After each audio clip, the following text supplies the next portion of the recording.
Technology, science, space, environment, people. places. It's all totally awesome.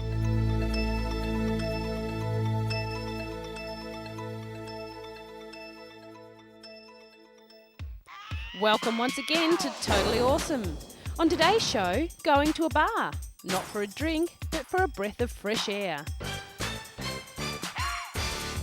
Keep your ears open because we'll be hearing all about artificial skin.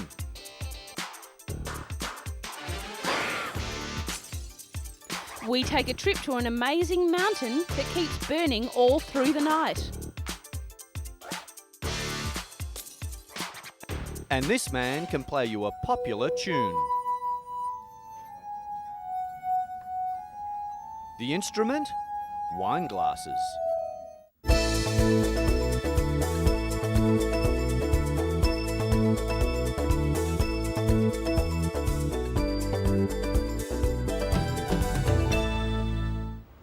This is St Luke's Hospital in the north of England.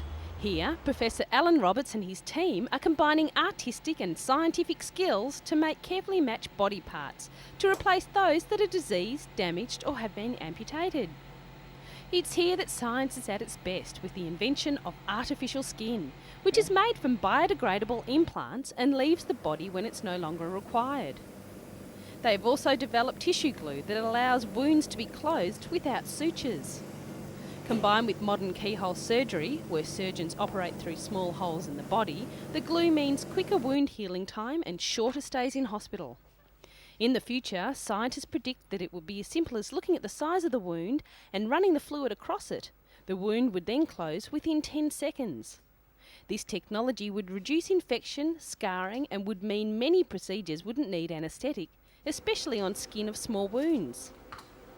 But it's making lifelike body parts for export to surgeons around the world that the department has gained its biggest reputation. An ear, nose or finger starts off as simple paste. Dyes are carefully added to make the skin tones match. Then the paste is moulded into the body part needed. The flexible material produces more natural looking results. They have even had success reproducing fingers that have some movement. There seems to be no limit to the body parts these gifted scientists can come up with. Gripping, isn't it?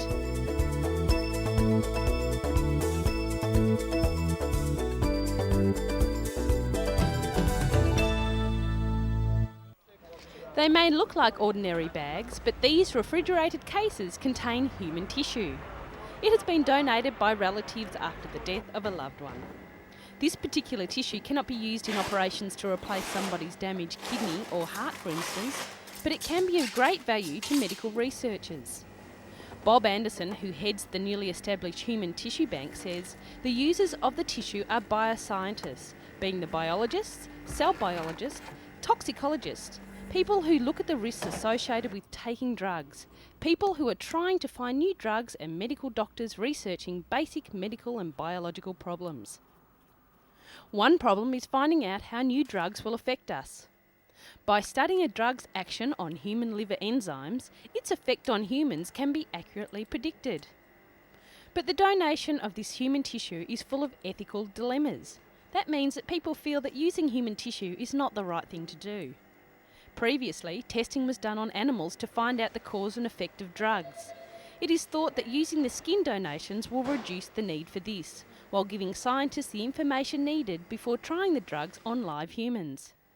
Dr. Anderson hopes to encourage more people to think of donating their organs after death for medical research. It's a situation that everyone has to decide for themselves.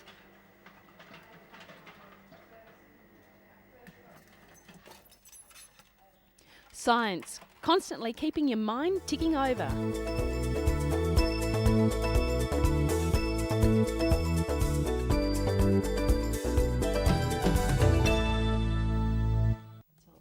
This is 12-year-old Kristen Nugent. She suffers from epidermolysis bullosa, an extremely rare and painful genetic disease that means